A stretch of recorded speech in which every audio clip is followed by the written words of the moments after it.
Bonjour et bienvenue dans notre émission École du dimanche chez toi. Aujourd'hui, on se retrouve pour une nouvelle leçon.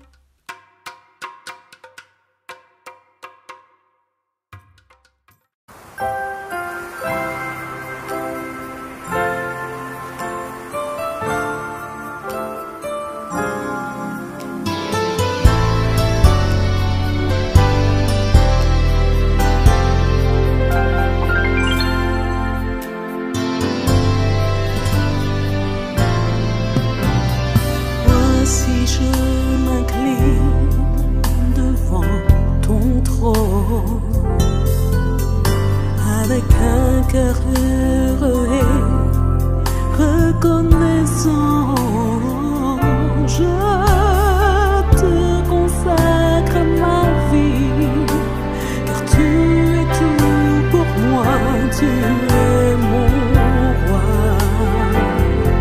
C'est pourquoi je te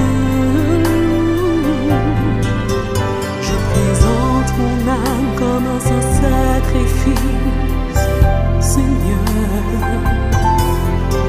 qu'elle soit transformée, renouvelée.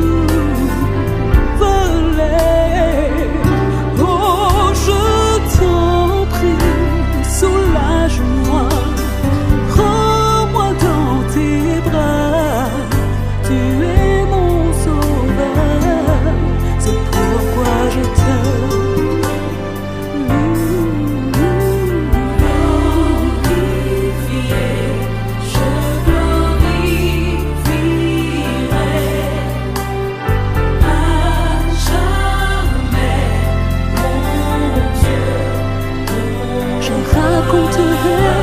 au monde entier toutes les merveilles que tu fais. À jamais, mon Dieu, mon roi. Prolonge ma vie, Seigneur, pour te servir, pour raconter au monde toutes tes merveilles.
Bon, eh bien nous revoilà pour notre troisième enseignement sur la prière.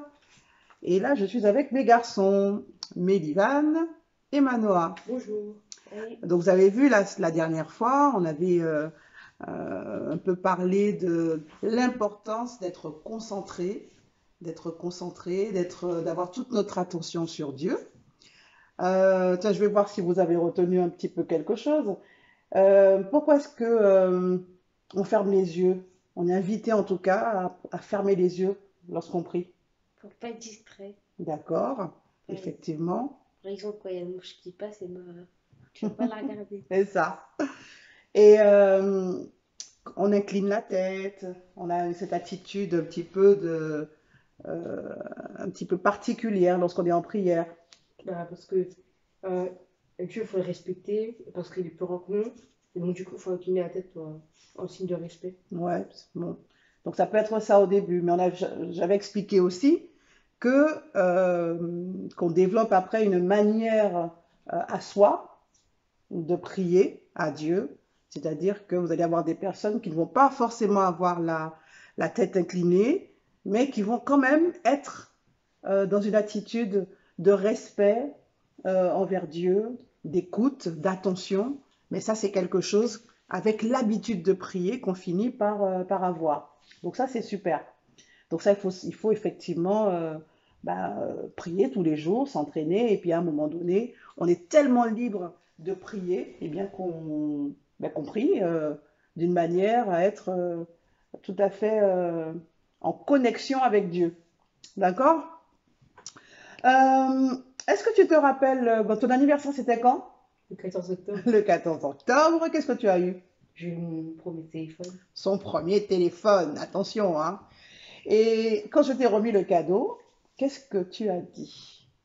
J'ai dit merci. Ouais, tu as dit merci. Et pourquoi tu as dit merci? Bah, parce que j'aime bien ce téléphone et enfin, ça m'a fait plaisir, quoi. Ouais, c'est ça.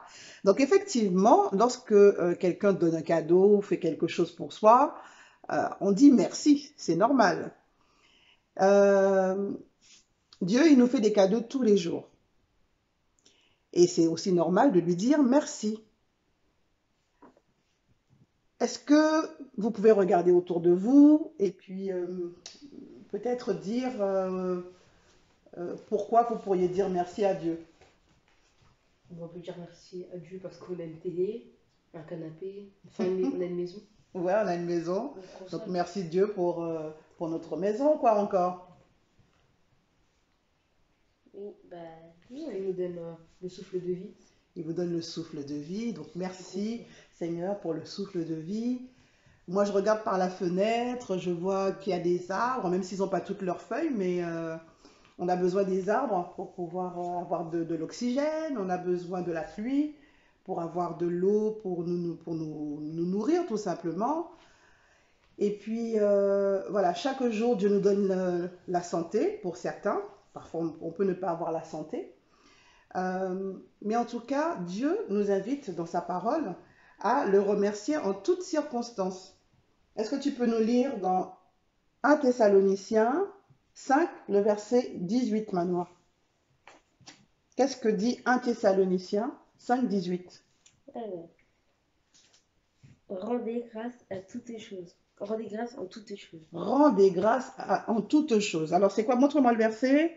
Ça veut dire remercier Dieu en toutes circonstances. 1 Thessaloniciens 5, verset 18. Alors, en toutes circonstances, ça veut dire quoi? Dans n'importe quelle situation. Dans les bons moments et les mauvais moments. Exactement. C'est vrai que quand on est content, ben oui, c'est plus facile de dire merci. Mais la Bible nous dit en toutes circonstances. Ça veut dire que parfois, eh ben, on n'est pas forcément content, mais Dieu nous demande de le remercier quand même. On est parfois triste, on a parfois peur, parfois on se sent seul. Eh bien, en toutes circonstances, Dieu nous demande de rendre grâce, de dire merci. Et c'est ce que je vais vous inviter à faire, à dire merci à Dieu. Donc, vous avez tout à l'heure énuméré pas mal de choses, hein, pour notre maison, pour pour la nature. Mais il y a aussi un super cadeau que Dieu nous a fait. Est-ce que vous savez c'est quoi le super cadeau que Dieu nous a fait? De l'adorer. Ouais, on peut l'adorer, mais il y a un cadeau. Ah là là, on ne peut pas passer à côté de ce cadeau-là. C'est le plus gros des cadeaux qu'il nous ait fait. En plus, là, on est au mois de décembre. Je vous donne un petit indice. Oui. Alors? Jésus, il nous a parlé de tous nos péchés. Oui, il Il nous a a... envoyé Jésus. Exactement. Il a envoyé Jésus. Jésus, là, vous avez entendu la leçon. D'accord? Il a envoyé Jésus. Jésus qui est venu pour une mission très, très spéciale. Une mission spéciale que vous allez, dans les semaines à venir, découvrir. Il n'est pas venu pour rien, hein. Ce Jésus qui est venu d'abord comme un bébé. Une mission très spéciale pour tous les pécheurs. Tous les hommes sont pécheurs. Je suis pécheur, tu es pécheur. Et toi qui regardes aussi, tu es pécheur. Et Jésus, eh bien, il a été envoyé pour toi aussi. Et c'est vrai que chaque jour, nous pouvons remercier Dieu pour ce merveilleux cadeau qu'il nous a donné, son Fils Jésus, qui est venu pour une mission très spéciale. Et vous voulez sûrement découvrir quelle mission? Eh bien ça, il faudra écouter dimanche après dimanche les différentes leçons et vous saurez pourquoi il est venu. Certains le savent déjà, mais chut, pour l'instant on ne dit rien. On laisse la surprise pour ceux qui ne savent pas. Alors nous pouvons aussi effectivement chaque jour remercier Dieu pour ce beau cadeau qu'il nous a donné, hein, en plus de ce qu'il nous donne chaque jour. Des pieds pour marcher, des mains pour travailler, une bouche pour parler, beaucoup parler.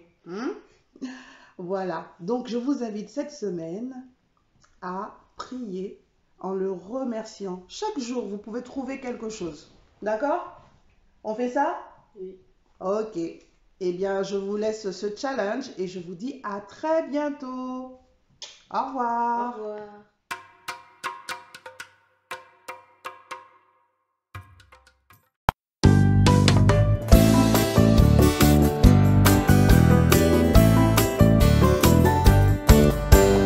Alléluia, Alléluia, Alléluia, Allé, Alléluia, Alléluia, Alléluia, Alléluia, Allé, Alléluia, Alléluia, Alléluia, Alléluia, Allé, Alléluia, Alléluia, Alléluia, Alléluia, Allé, Alléluia.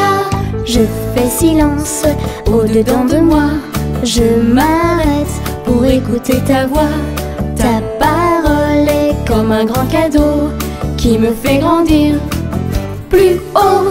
Alléluia, Alléluia, Alléluia, Allé, Alléluia, Alléluia, Alléluia, Alléluia, Allé, Alléluia.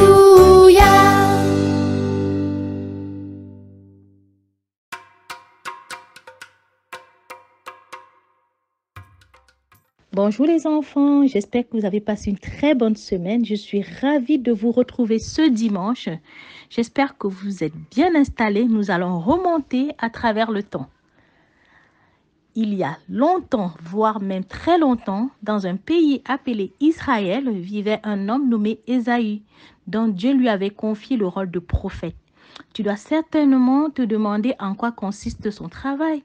C'est un messager de Dieu, une personne que Dieu utilise pour parler à son peuple. Dieu lui avait confié un message de la part d'un bébé qui doit naître. C'est un privilège pour le prophète Ésaïe d'annoncer cette bonne nouvelle, la meilleure des nouvelles. Dieu va envoyer un enfant. Ceci se trouve dans le livre d'Ésaïe 7, au verset 14. C'est pourquoi le Seigneur lui-même vous donnera un signe. Voici, la jeune fille deviendra enceinte, elle enfantera un fils et elle lui donnera le nom d'Emmanuel, ce qui signifie Dieu est avec nous. C'est lui qui apportera dans le monde un règne sans fin de paix et de justice. Ça ne va jamais arriver. Je suis sûre que tu as déjà entendu dire ça?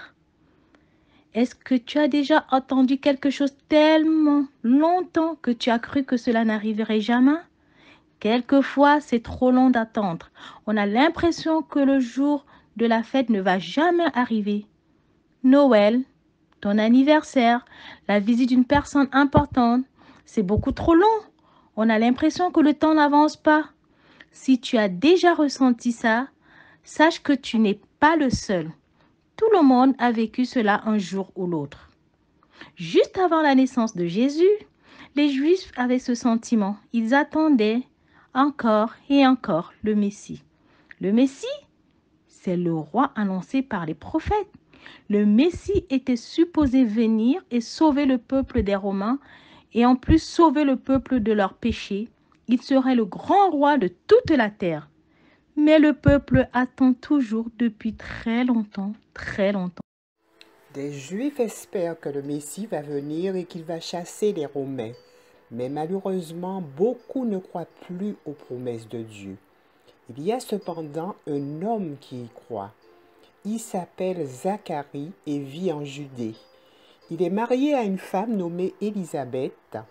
Zacharie est un prêtre et c'est son tour de faire le service dans le temple à Jérusalem. Zacharie et Élisabeth aiment Dieu et sont heureux de lui obéir et ils veulent faire ce qui est juste.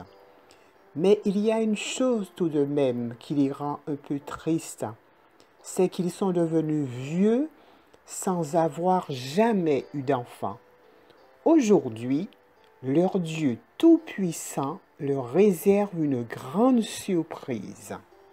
Zacharie est en train de servir dans le temple lorsque un ange nommé Gabriel apparaît devant lui. Vous savez, les anges, ce sont des messagers qui travaillent pour Dieu. Zacharie sursaute et il est saisi de peur. Ensuite, il entend l'ange lui dire « N'aie pas peur, Zacharie, je t'apporte une bonne nouvelle. Élisabeth et toi, vous allez avoir un garçon et vous l'appellerez Jean. Jean, ce sera un homme très important. Il préparera le peuple à recevoir le Messie de Dieu qui va bientôt naître, le Fils de Dieu. Il aidera le peuple à se détourner de ses péchés et à revenir à ce qui est juste et bien. » Zacharie ne peut en croire ses oreilles. Lui, Zacharie, il allait avoir un fils qui préparerait le peuple à recevoir le Sauveur. Mais attendez, Élisabeth est beaucoup trop vieille pour avoir un bébé. Zacharie dit à l'ange, « Comment puis-je savoir que ce que tu me dis est vrai? » Gabriel répond, « Dieu a donné cette bonne nouvelle et elle va arriver. Rien n'est trop difficile pour Dieu. Mais parce que tu n'as pas cru à la parole de Dieu, tu ne pourras plus dire un seul mot jusqu'à ce que le bébé Jean soit né.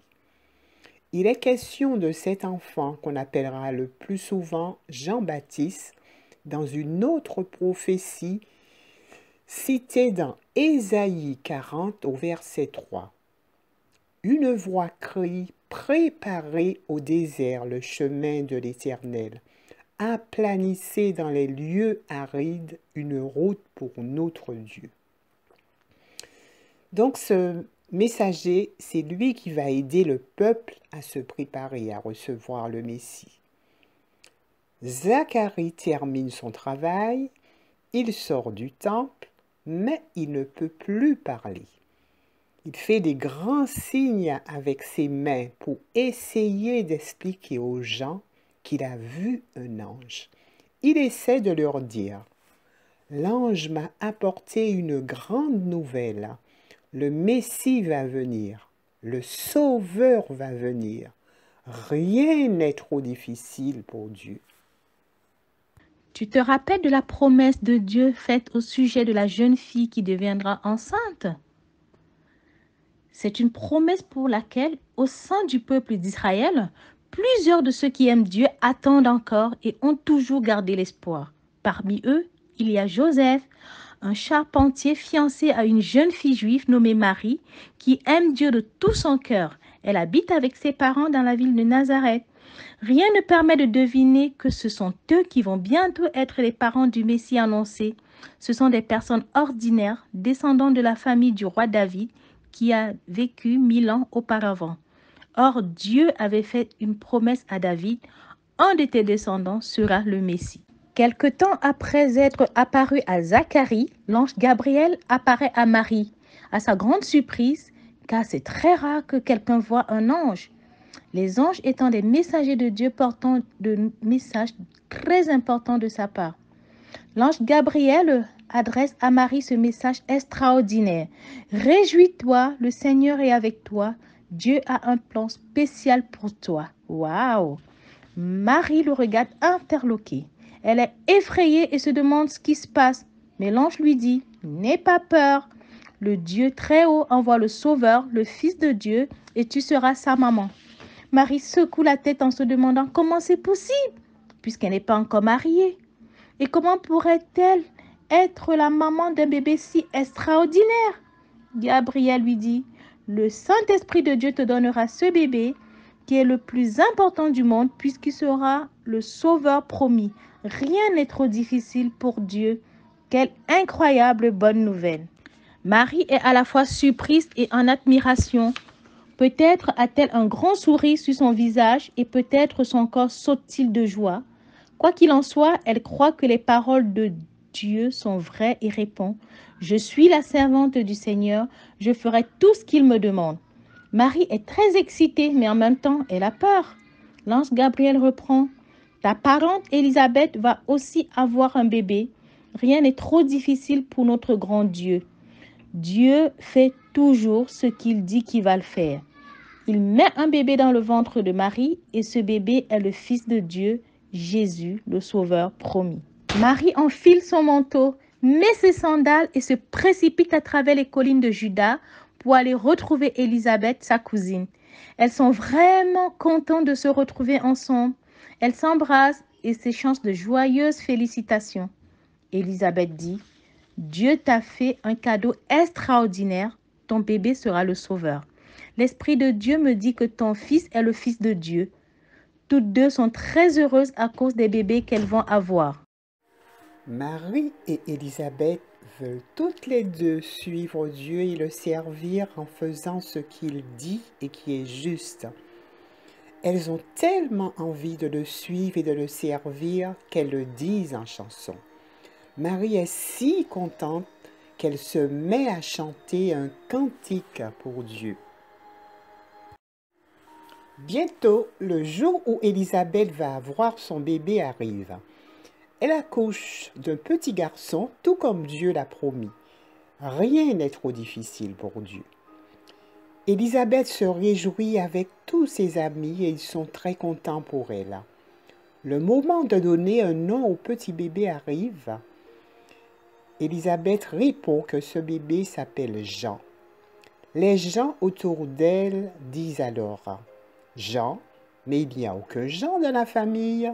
Tu devrais l'appeler Zacharie, comme son papa. » Alors ils vont voir Zacharie et lui demandent « Comment veux-tu appeler ton fils ?» Zacharie ne peut toujours pas parler.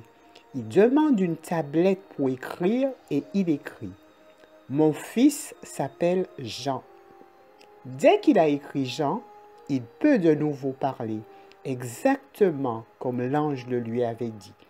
Et Zacharie commence à chanter, à louer Dieu et à l'adorer. Quel Dieu grand et merveilleux je sers! Rien n'est impossible à Dieu.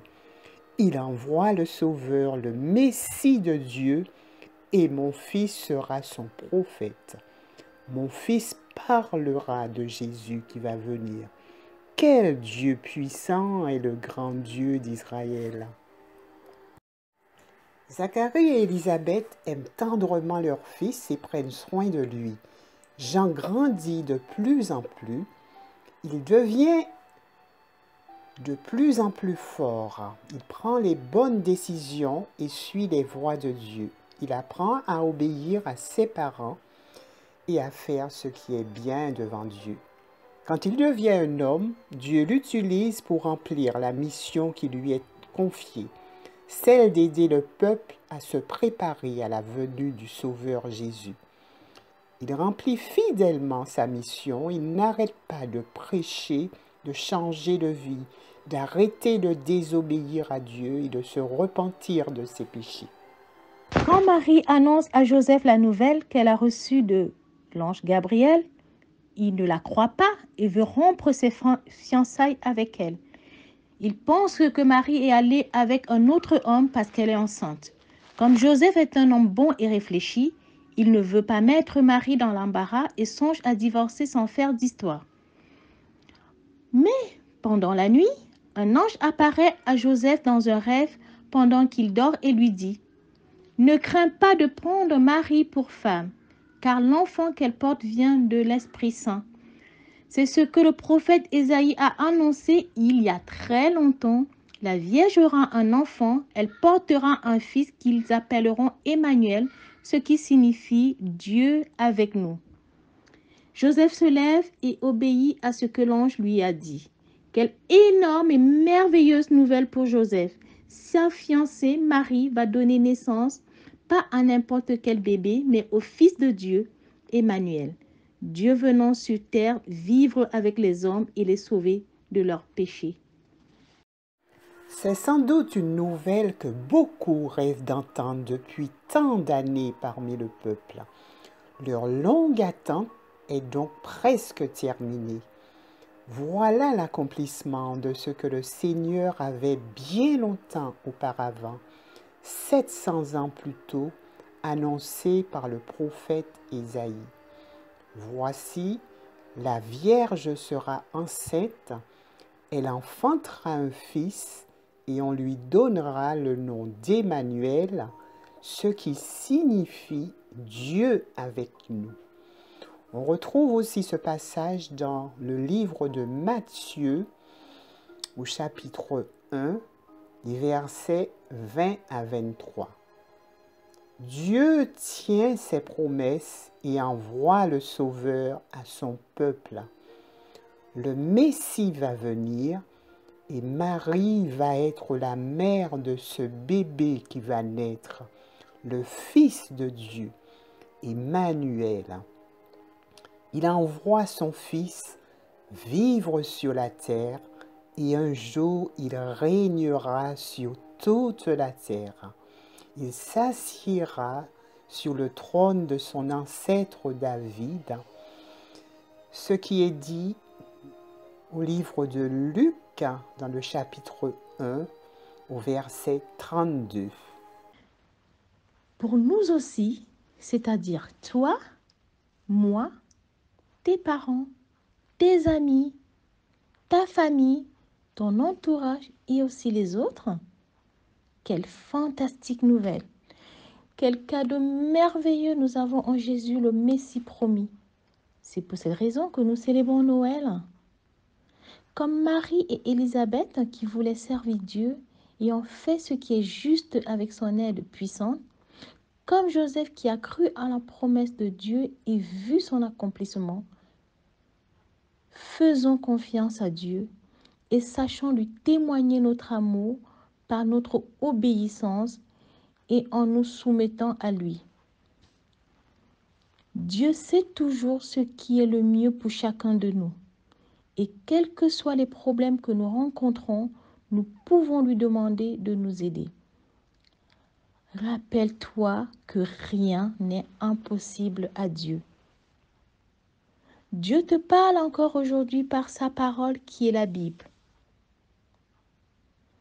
Tu peux croire en ce qu'il dit et lui faire confiance, car ce qu'il promet, il le réalise.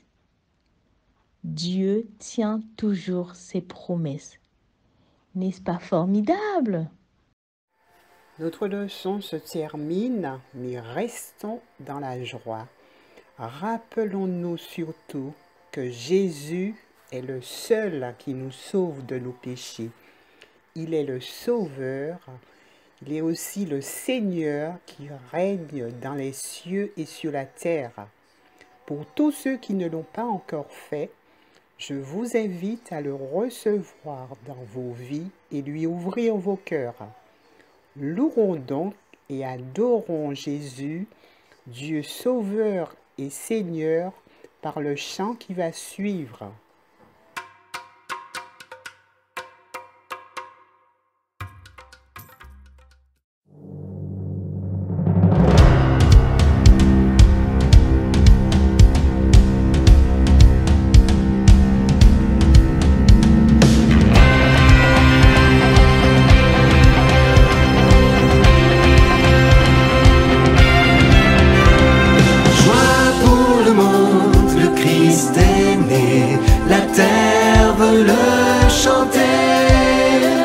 Éclatez de bonheur, laissez chanter vos cœurs. La terre et le ciel chantent. La terre et le ciel chantent. La terre et le ciel chantent.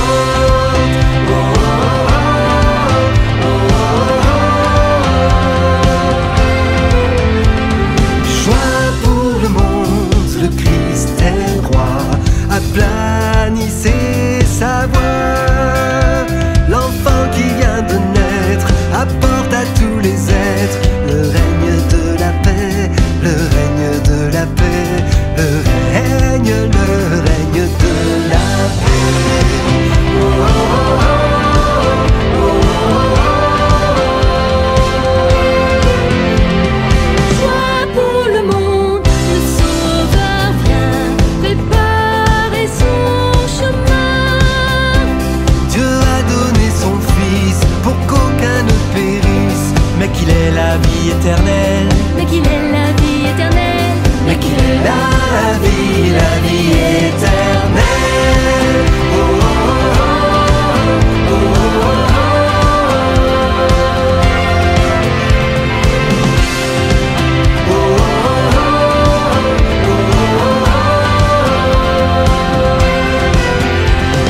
Joie pour le monde, c'est Noël, la vie descend du ciel. C'est l'heure pour les hommes d'accueillir son royaume. Et le règne de son amour, et le règne de son amour, et le règne de son amour.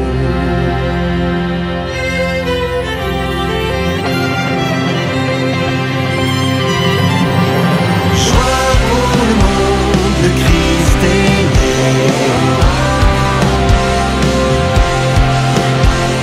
Joie pour le monde, le Christ est né.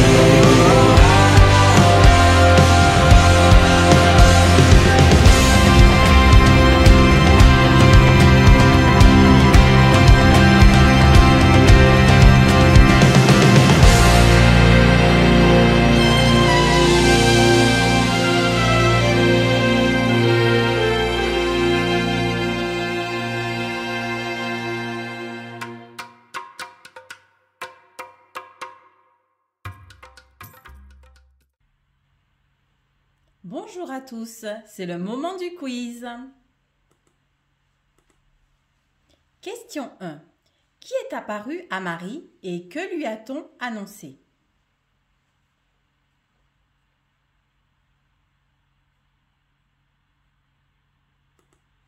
Réponse.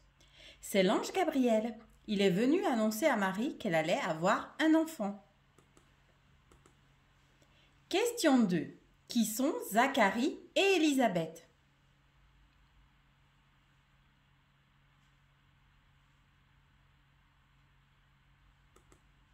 Réponse. Zacharie est un prêtre au service du temple et Élisabeth, sa femme, est la cousine de Marie. Question 3. Que leur est-il arrivé d'extraordinaire?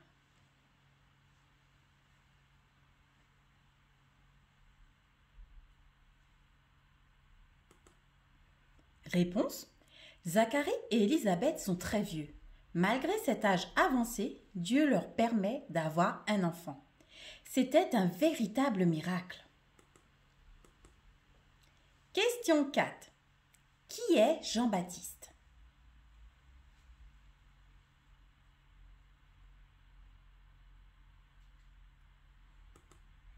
Réponse. Jean-Baptiste est le fils de Zacharie et d'Élisabeth. Il est celui qui préparera le chemin du Messie à venir, c'est-à-dire qu'il annoncera et disposera les cœurs à recevoir le Sauveur. Question 5. Qui est le Messie tant attendu?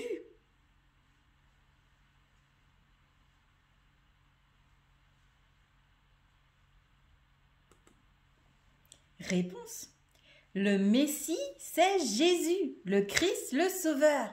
Sa venue avait déjà été annoncée par les prophètes dans l'Ancien Testament. Et c'est sa naissance que nous célébrons à Noël. Maintenant, quelques questions bonus. Cite un des prophètes de l'Ancien Testament qui a annoncé la venue du Messie.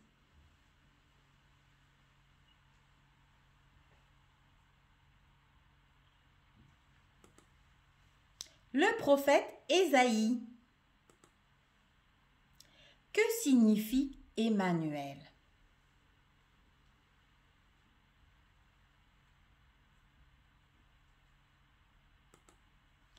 Emmanuel signifie Dieu avec nous. Voilà, c'est la fin de la séquence quiz. À bientôt!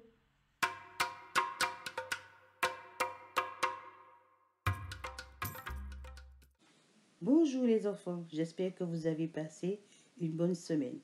Le Seigneur tient toujours à ses promesses. Nous allons voir cela dans Hébreux 10, le verset 23. Car celui qui a fait la promesse est fidèle. Hébreux 10, 23. Répétez après moi. Car celui qui a fait la promesse est fidèle. Hébreux 10, 23. Répétez encore après moi. Car celui qui a fait la promesse est fidèle. Hébreux 10, le verset 23. Merci et bon dimanche à vous.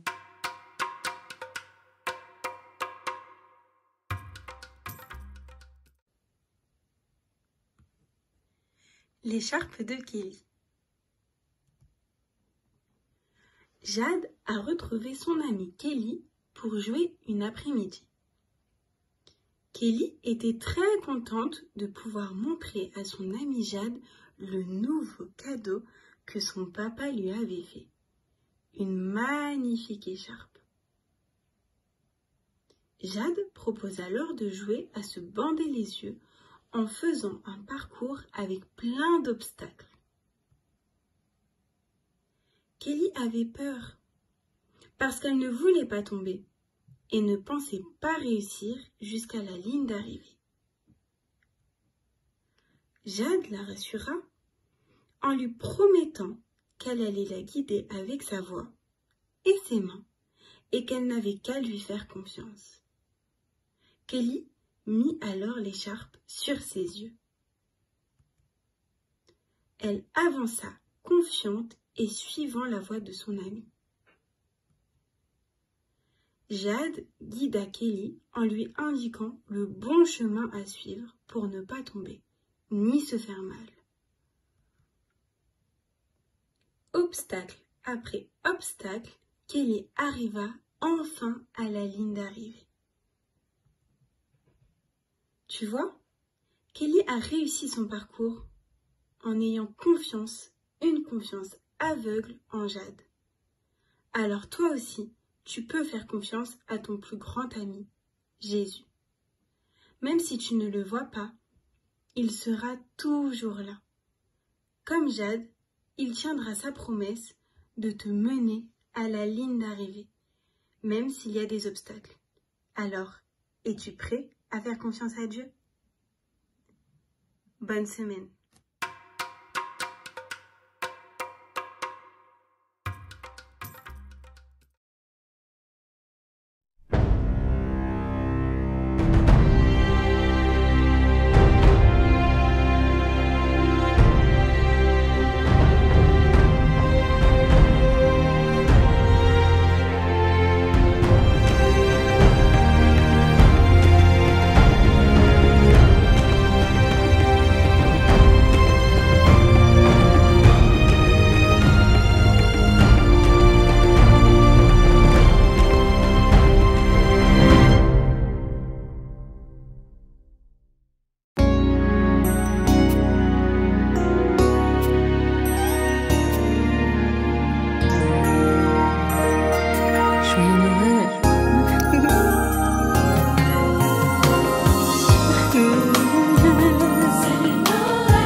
on était loin, ange qu'a joué moins qu'attend nos belles musiques, qu'a descendu par la vie. C'est Noël et moi qu'a venu ici.